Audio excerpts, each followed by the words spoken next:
Hey everyone, How To Homemaker here. So I was looking through my videos and I realized that I haven't done a knitting one in a while, so that's what we're going to do today. This is going to be on knitting versus purling. This is the next step after slip knots and casting on.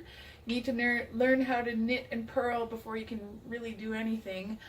We are going to learn that, as well as I'm going to give you guys a project to do to get you accustomed to knitting and purling, and we're going to talk about tensioning, because the project that I have you do is just a really good one to get your tensioning right on point. It's a good one to start with. If you've never knit before, really do this video, because this is just a really solid foundation for you guys to begin your knitting process. So let's just get right down to it. I want to make this video nice and quick for you guys because I just want it to be an instruction and then done. Because I know what it's like to learn something on YouTube. People talk forever. This is already getting a little long. Let's just get to it. So again, I just use the big needle and the big yarn to for ease of you guys watching at home. Also, I've knit a little bit on this already because the cast on row is always very jam-packed and tight to knit. So I wanted you guys to be able to see the different stitches. The cast on row, they're all kind of just, yeah. So here you can see kind of what we're doing. Now, when you knit, the only thing you need to know is if you're a right-handed person, the needle that has nothing on it is in your right hand, because this is the one that's doing all the work.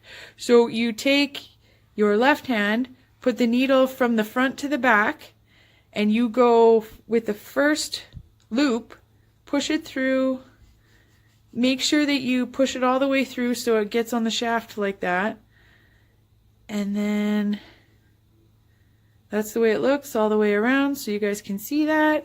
Now take the needle, the strand of yarn that's attached to the ball, and go right around like that. Now pull that loop that you just made through the bottom where you first pushed the needle through. You want to pull it right back through towards you, and then slip the last needle off. And that's it. You're basically weaving this thread all the way through these loops, and that is a closed weave right there. So you can take the needle, you can take the loop off the needle. Now, you just keep doing it over and over and over again.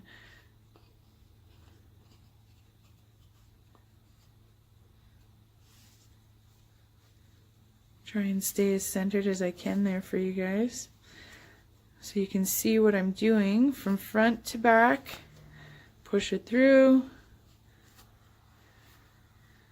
front to back, push through, underneath, take the loop off, front to back, push through, create the loop, pull it to the front and take the excess off,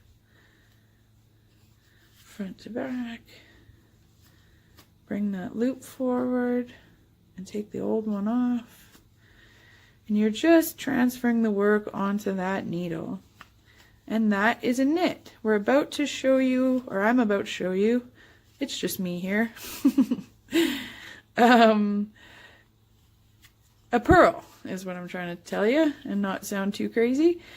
Now you flip the working hand over and you put it back in your left hand, and the purl is the exact same thing but opposite. You have the strand in the front instead of the back, and when you go through the loop, you're still going through the bottom, but instead of going through here, you're going through here. And then you loop that around like that. I choose the way that I loop the yarn as to what would be most conducive as I pull it back through the existing loop. Oh, sorry guys, I was watching more what I'm doing, not the camera. So what I'm trying to say is I go like this because I think that it's more comfortable to pull it through there like that. Same with the knit. The way I wrap it is just more comfortable for me like that. But you can do it whatever way you want, really. Whatever feels the most comfortable to you. This part does not matter. As you can see, it's the same thing every time.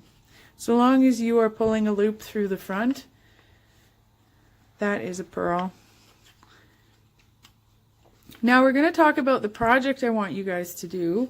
I have it just set out over here. Just need to finish this row of purls through the front, make that loop, pull it around. Now that one's done, and now that is a row two, well, there's a knit, but there are 2 rows of purls together, and I'll show you what I mean on a different project here that I've already started. But as you can see, this doesn't look like that, or maybe you can't see. You will be able to see on what I'm about to show you. So for this project down here, I'm using the 6.5 needle, and I just wanted to show you, I made it very wide. It's eventually going to be a scarf. I just wanted to show you what the difference is between the knits and the purls. As you can see, this row is a knit or a purl on this side, but if you flip it directly over, it looks like a knit.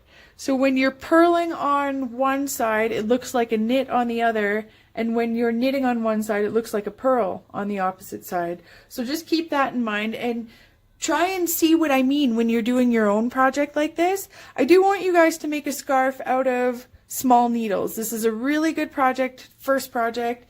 This will build you a good foundation for your tensioning. You could even go smaller than this. I think my first project was like maybe a 3. I did a whole scarf. I was so pissed when I realized it would take so long, but it was good because I ended up doing a really straight, long, and narrow scarf.